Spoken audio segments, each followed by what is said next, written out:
And now the Soviets themselves may, in a limited way, be coming to understand the importance of freedom.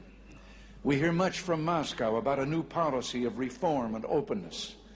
Some political prisoners have been released. Certain foreign news broadcasts are no longer being jammed.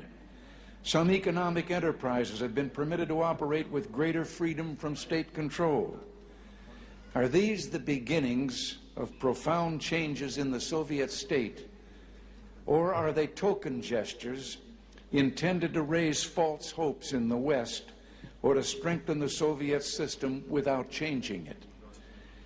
We welcome change and openness, for we believe that freedom and security go together, that the advance of human liberty can only strengthen the cause of world peace. There is one sign the Soviets can make that would be unmistakable, that would advance dramatically the cause of freedom and peace. General Secretary Gorbachev, if you seek peace, if you seek prosperity for the Soviet Union and Eastern Europe, if you seek liberalization, come here to this gate. Mr. Gorbachev, open this gate.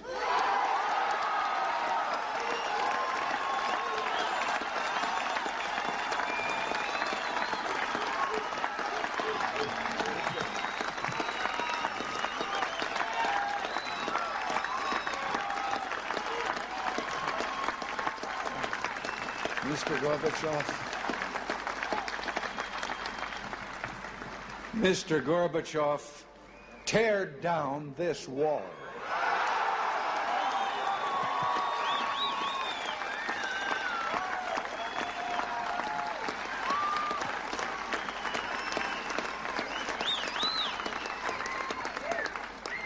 I understand the fear of war and the pain of division that afflict this continent, and I pledge to you my country's efforts to help overcome these burdens.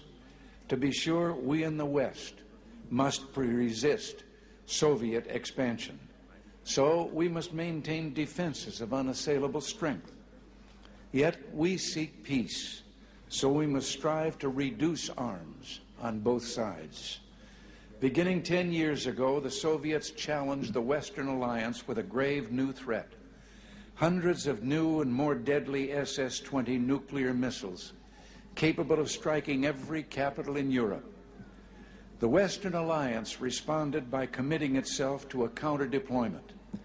Unless the Soviets agreed to negotiate a better solution, namely the elimination of such weapons on both sides, for many months, the Soviets refused to bargain in earnestness.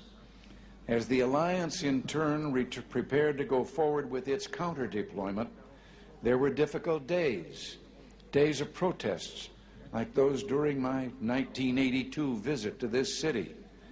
And the Soviets later walked away from the table. But through it all, the alliance held firm. And I invite those who protested then, I invite those who protest today to mark this fact. Because we remain strong, the Soviets came back to the table.